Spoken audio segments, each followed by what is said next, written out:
Everyone, welcome back to my channel. চলো আজকে আমি তোমাদের একটা বাঙালি বিয়ে বাড়ির মেকআপ লুক করে দেখাই, তাও আবার শীতকালে। তো চলো তোমরা ভিডিওটা একটু না কেটে দেখতে থাকো। মেকআপ করার জন্য প্রথমেই কিন্তু আমাদের ফেসটাকে খুব ভালোভাবে ক্লিন করতে হবে।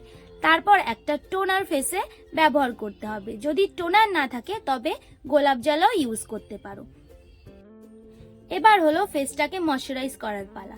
তো গরমকালে তো জেল বেস ময়শ্চারাইজার, আর শীতকালে আমরা ক্রিম বেস ময়শ্চারাইজার ইউজ করি।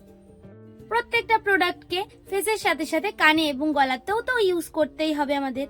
এবার আমি একটা ডট অ্যান্ড কি স্ট্রোক ক্রিম নিয়ে নিলাম, যাতে আমার ফেসটা আরো বেশি গ্লোয়িং লাগে দেখতে। শুধু তো ফেসটাকেই গ্লোয়িং লাগলে হবে না, কান এবং গলাতেও গ্লোয়িং বানানোর জন্য আমরা স্ট্রোক ক্রিমটা ইউজ করে নেব। এবার আমাদের ফেসে ইউজ করে নেব প্রাইমার, যেন আমাদের ফেসে মেকআপটা খুব সুন্দরভাবে বসে যায় এবং মেকআপটা লং লাস্টিং হয়, আর আমাদের ফেসে ফাউন্ডেশন কোনো রকম ক্ষতিও না করতে পারে।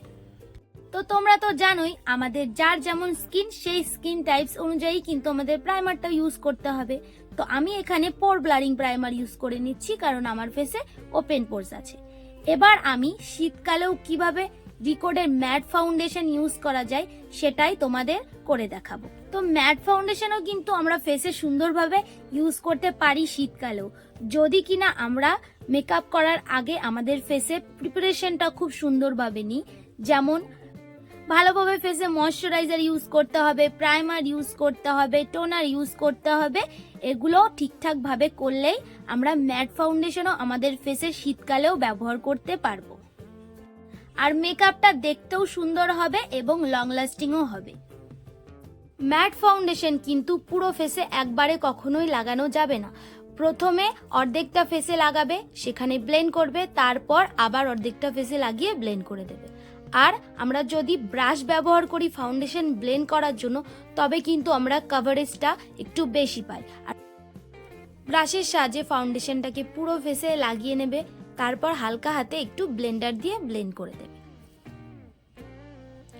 এবার হাইড অ্যান্ড শেকের কনসিলার প্যালেট থেকে একটা লাইট কনসিলার নিয়ে আমি ফেসটাকে হাইলাইট করে নিলাম। আমার কপাল বড় হওয়ার কারণে আমি কিন্তু কপালে হাইলাইটিং কনসিলার ইউজ করব না। বড় কপালে হাইলাইটিং কনসিলার অথবা হাইলাইটার ইউজ করলে কপালটা আরো দেখতে বড় লাগে, এতে কিন্তু আমাদের ফেসটা ভালো লাগে না দেখতে। এবার আমি ক্রিম কন্ট্রোল করে নিলাম। ক্রিম কন্ট্রোল করার জন্য আমি প্রথমে দুটো ডট দিয়ে নিলাম এবং সেই দুটো ডটকে আমি একসঙ্গে মিশিয়ে দিলাম। এভাবে কিন্তু সহজ পদ্ধতিতেই ক্রিম কন্ট্রোল বা কন্ট্রোল করে নেওয়া যায়। প্রথমে চিক বোনসে কন্ট্রোলটা লাগিয়ে নিলাম, এবার আমি নোজে কন্ট্রোলটা লাগিয়ে নিচ্ছি। তারপর আমি ফোরহেডটা আমার বড় হওয়ার কারণে ফোরহেডেও কন্ট্রোলটা লাগিয়ে নিচ্ছি। কিভাবে ফেস কন্ট্রোল করলে ফেসটাকে সুন্দর লাগবে দেখতে, সেটা যদি তোমরা আমার চ্যানেলে যাও তবে কিন্তু পেয়ে যাবে। এবার আমি জ লাইনে কন্ট্রোল করে নিচ্ছি। এবার আমি ব্রাশের সাহায্যে কন্ট্রোলটাকে ব্লেন্ড করে দিচ্ছি। তোমরা চাইলে বিউটি ব্লেন্ডার দিয়েও কন্ট্রোলটাকে ব্লেন্ড করতে পারো। তবে যদি তোমরা মেকআপটাতে ফুল কভারেজ চাও তবে কিন্তু অবশ্যই ব্রাশই ইউজ করো, ব্লেন্ডার নয়। কারণ ব্লেন্ডার আমাদের মেকআপটাকে শুষে নেয় ব্লেন্ডারের মধ্যে, কিন্তু ব্রাশ সেটা করে না। যদি তোমাদের ছোট ফোরহেড হয় তবে কিন্তু কন্ট্রোল করার কোনো দরকার নেই। বড় ফোরহেড হলে অবশ্যই কন্ট্রোলটা করো। ফোরহেডের কন্ট্রোলটা কিন্তু ওপরের দিকে ব্লেন্ড করতে হবে এবং ব্লেন্ড করতে করতে নিচের দিকে যে চিক বোনসে কন্ট্রোল করেছিলাম সেখানে এসে মিশিয়ে দিতে হবে। এবার আমি নোজ কন্ট্রোলটাকে ব্লেন্ড করে নিচ্ছি। কন্ট্রোলটাকে কিন্তু খুবই সুন্দরভাবে ব্লেন্ড করবে, যাতে কোনো রকম হার্শ লাইন বোঝা না যায়। হার্শ লাইন বলতে কোথাও আছে কোথাও নেই, বা একটা দাগ বোঝা যাচ্ছে ফেসে, এরকম যেন বোঝা না যায়, তবে কিন্তু মেকআপটা দেখতে খুবই বাজে লাগবে। এবার আমি কনসিলার নিয়ে নিলাম, যেখানে আমি চিক বোনসে কন্ট্রোল করেছিলাম ঠিক তার নিচে আমি এই কনসিলারটা ইউজ করলাম। কনসিলারটা ইউজ করার কারণ হলো যে এক্সট্রা কন্ট্রোল আমাদের ফেসে নেমে আসে, সেটা কিন্তু এই কনসিলারটা মুছে দেয় এবং শেপটা আরো সুন্দর বানিয়ে দেয়। আর কনসিলার কিন্তু আমরা যেখানে লাগাবো ঠিক সেইখানেই ব্লেন্ড করব, এদিক ওদিকে যেন কনসিলারটা ছড়িয়ে না যায়। নাকেও ঠিক একই কারণে ইউজ করি, কারণ নাকের দু সাইডে আমরা ক্রিম কন্ট্রোল করি, সেই জন্য নাকের মাঝখানে আমরা কনসিলারটা ইউজ করি। এবার ফেসে যা যা লিকুইড প্রোডাক্ট অথবা ক্রিম প্রোডাক্ট ইউজ করেছিলাম সব কিছুকে আমরা লক করে দেব একটা সেটিং পাউডার দিয়ে।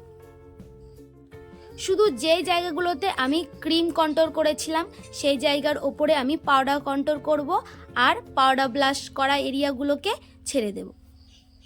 সেই জায়গাগুলোতেই শুধুমাত্র সেটিং পাউডারটা লাগাবো না, কারণ পাউডার ব্লাশার আর পাউডার কন্ট্রোল এগুলোও তো পাউডার প্রোডাক্টই, সেই জন্য লিকুইডের ওপর পাউডার প্রোডাক্ট ইউজ করে নিচ্ছি, সেই কারণে আর সেটিং পাউডার ইউজ করা লাগবে না।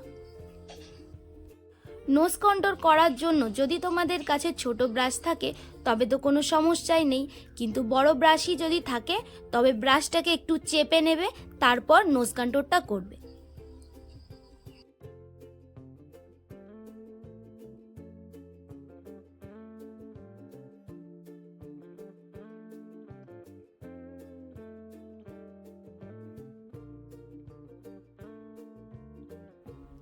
ঠিক যেই জায়গাগুলোতে আমি ক্রিম কন্ট্রোল করার পর কনসিলার ইউজ করেছিলাম ঠিক সেই জায়গাগুলোতেই আমি পাউডার কন্ট্রোল করার পর সেটিং পাউডার ইউজ করলাম, অথবা যে কোনো কম্প্যাক্ট পাউডার ইউজ করলেও হবে, যাতে এক্সট্রা নিচে নেমে আসা কন্ট্রোলটা ঢেকে যায়।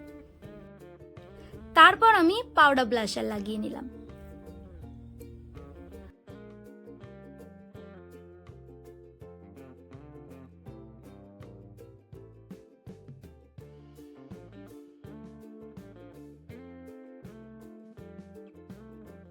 এক্সট্রা পাউডারকে আমি ফেস থেকে ঝেড়ে নিলাম পাউডার ব্রাশের সাহায্যে।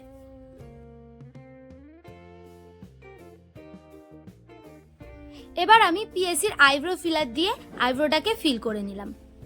ঠিকঠাক ভাবে আইব্রোটাকে ফিল করা শিখতে চাইলে অবশ্যই আমার চ্যানেলে একবার ঘুরে এসো।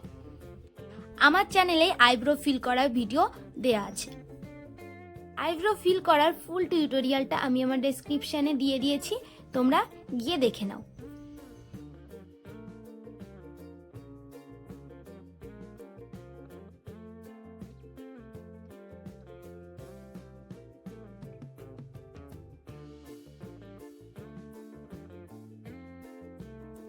এবার আইলিডে আমি কনসিলার লাগিয়ে নিলাম।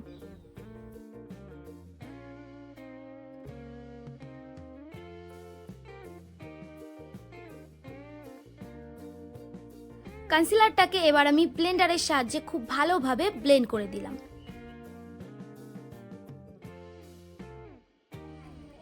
এবার আমি একটা পাউডার দিয়ে কনসিলারটাকে আইলিডে সেট করে দিলাম। এবার আমি একটা half cut crease eye look create করে নিলাম। আই লুকটার ফুল টিউটোরিয়ালটা আমি আমার চ্যানেলে আগে থেকেই দিয়ে রেখেছি। ডেসক্রিপশন বক্সে আমি আই লুকটার ফুল টিউটোরিয়ালটা দিয়ে রেখেছি, তোমরা গিয়ে লিংকে ক্লিক করে ভিডিওটা দেখে নাও।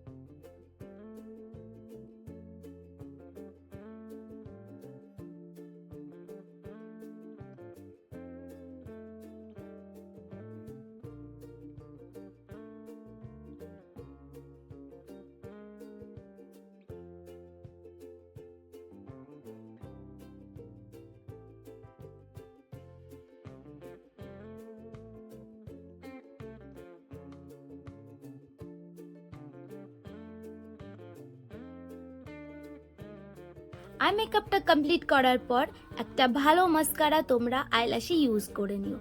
আইল্যাশে একটু বেশি করেই তোমরা মাস্কারাটা ইউজ করো, তবে দেখবে আইল্যাশটা আরো বড় বড় লাগবে, দেখতে খুবই সুন্দর লাগবে। এবার ব্রোবোন এবং আই কর্নারেও আমি হাইলাইটারটা লাগিয়ে নিলাম। মেকআপটাকে লং লাস্টিং বানানোর জন্য আমি এবার একটা সেটিং স্প্রে ইউজ করলাম। লিপস্টিক প্যালেট থেকে একটা ডার্ক কালার নিয়ে আমি প্রথমে লিপটাকে ড্র করে নিলাম, তারপর এর ভেতরে আমি পিঙ্ক কালার লিপস্টিক পরে নিলাম। এবার হাইলাইটার দিয়ে আমার হাইলাইটিং এরিয়াগুলোকে হাইলাইট করে নিলাম। বড় কপাল হওয়ার কারণে আমি ফোরহেডের মিডিলে হাইলাইটারটা ইউজ করব না, ফোরহেডের দু সাইডে হাইলাইটারটাকে ইউজ করব।